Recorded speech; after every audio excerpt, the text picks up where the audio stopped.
I'm going to take you through kind of our philosophy, the Curious Line learning journey, and then how it relates to you guys at Alight. Our big thing is, and this is in the very top of the proposal, I'll show you when we get there, is that my team can't keep me out of the training projects. And that's really a good thing for our clients, because I love doing this ton of stuff. I've been doing it for 15 odd years. I have a pretty high level of pattern recognition now that can really help get the projects up and going right away. And I don't think that is something that many of the bigger e-learning firms do. We've got our two most experienced people in mind to run this project, and I'll sort of show you where that fits into the budget. But that should really help deliver, I think, the quality that you're looking for, and also in that timeline that you guys mentioned last week. Okay, so I'm going to just quickly go through this, and by the way, I can share this deck with you afterwards. So our big thing is to go from broadcast to transform. So taking training, which is a lot of my experience in those 15 years, has been traditionally top down, and making that empathetic. And what I mean by that is making the learner the center of everything. So really trying to understand where we spend a lot of time in discovery, understanding what do they need? What is it like out in the field, delivering a sales call, delivering, the products that you guys have. So really getting that understanding, as opposed to just a top-down broadcast.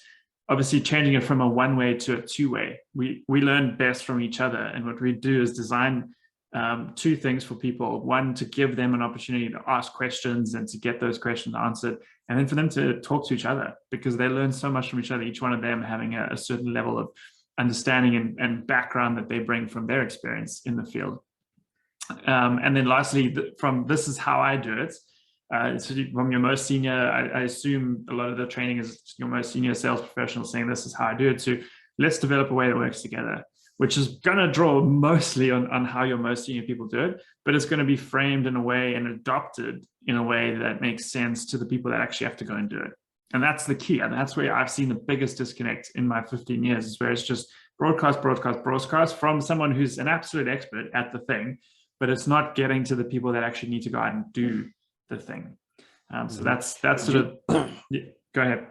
Mike. So, I mean, would you argue that I mean, to me, the way that what I heard in that, yes, I get what you're saying. Yeah, it's primarily done by this expert, but to me, it sounds just a lot more like a piece of the change management journey. Is that how you describe it? Okay. 100%. Yeah, 100%. And that's why I don't like to create training courses that are standalone interventions. Here's this thing, we're going to make you do this, and that's it. It is comprehensive. It needs to be a culture change. I say the word, yeah, it is a culture change. Actually, I think that's the key. And that's how you see it then materialize in the field, which is ultimately how you measure the success of this program. By the way, if you have any questions, feel free to stop me whenever. That was great. So we are an extension of your team. This is, like I said, we're very big believers in co-creation. So you guys know your customers, you know your people, and what that relationship needs to look like. We know how to transform people. You know the vision that you have for this training program, and ultimately what you want people to do with it. And together we can make that a reality. And like I said at the top of this, you guys are the heroes. We exist in the background to be there to execute on the things that you want to see happen. We make that happen for you. But I ultimately am measured by whether you, and I mean you, Sherry and Mike, for the next 8 days, I guess, look good in front of your stakeholders, your leaders, and ultimately the people going through the training course. So that's how we like to measure ourselves. And the best client relationships we have is when we are partners instead of extensions of their teams. And so all of this starts with understanding who is the learner. That is, that's that empathy that I talked about earlier. And it's things like motivation. So what motivates them? What is it that's going to get them to really go out and know the products that you guys offer so well that they can explain the value proposition in their sleep and just really like get them ticking out there in the field?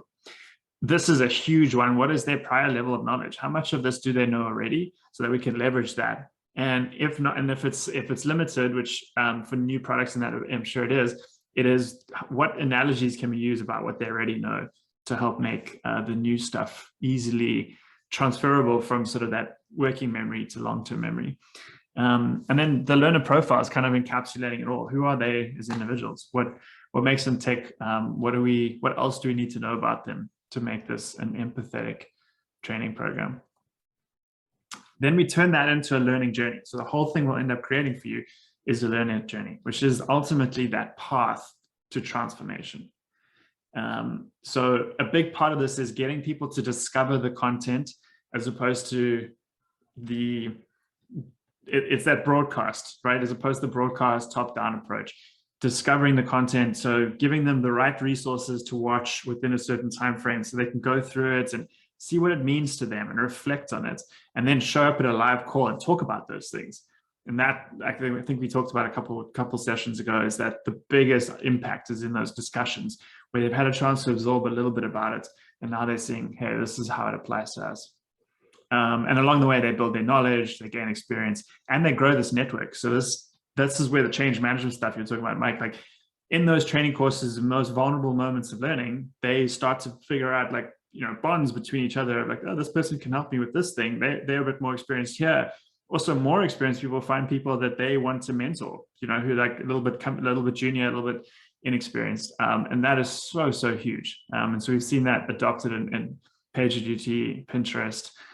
They're just so incredible at continuing that learning after the program. And so ultimately, all of this is going to be packaged for you in a course map. This guides everything we do. And I showed you this last week in more detail, but it is that learning journey from top to bottom, and then across it, all the level of detail of learning design that needs to go into it. What do people need to know coming into this particular lesson? What will this lesson allow them to be able to do? What specific things should they do to get to that? Where's that content coming from?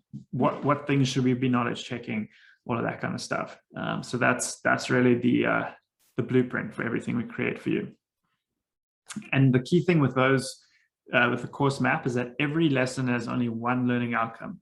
We are, I think, pride ourselves in being quite good at stripping down everything that is unrelated to that specific learning outcome, which is, so we have this very sort of staged approach, and you will help us sign off on that learning journey and what those learning outcomes are. And then we'll take the content and we'll be very ruthless about weeding out anything that's not leading to that, anything tangential, which, you know, sometimes is important, but then we'll just put it into a new lesson. If there's something that's slightly tangential to a lesson's outcome, we'll take that out. And if we'll evaluate that separately. If it's relevant, we'll make it a new lesson, but it can't distract from that ultimate outcome for each of those lessons. And then, of course, every single one of those needs to be actionable. What is it that people should do after this? Is it a reflection? Is it some kind of activity in the field? Is it a conversation with their clients that they should document and share with others? We'll get very, very specific about that. And then all of this is packaged in the sprint approach that we showed you last week. So we'll have that module content. We'll have that in some, whatever that module is, right? The content for that will be delivered as a pre-training, a live session to discuss that, and then nudges to get people taking action beyond just that first week, and then that debrief week to really embed the learning principles. And we'll just keep repeating that as many sprints as you need to get to the ultimate outcome that you have in mind. And so that ultimate outcome, the destination, is what we understand is that you have three main goals. And that is that people know the value proposition of Alight products and can communicate those to clients, that they have the product knowledge. And I say you're starting with the healthcare product, but I think you want it to go across the board of all your cloud products, or product clouds maybe, but having that product knowledge in there so that they can answer any question that comes up with clients. And I think the decks that you've shared beforehand were really helpful. There's some great source content on that. If you hear this is what you should be talking about. We're helping people make that connection. And then ultimately the mindset of selling, which I think, again, goes back to the change management stuff that you were talking about, Mike. What is a mindset of selling? How do we get people thinking? And that's my favorite part. This is like where you get that deep transformation of people, that they feel like they're better at their jobs because they have a whole new approach and a new way of thinking about what they do, armed with the knowledge of value propositions and product knowledge. So let me stop there and see if anybody has any questions, and then we move into the proposal. I don't think so. I think that's in line with everything that we've discussed, and the goals are, I think, where they need to be, meaning they're high level, and obviously the devil's in the detail of each course, right? Yeah. In each one of those sprints. So 100%.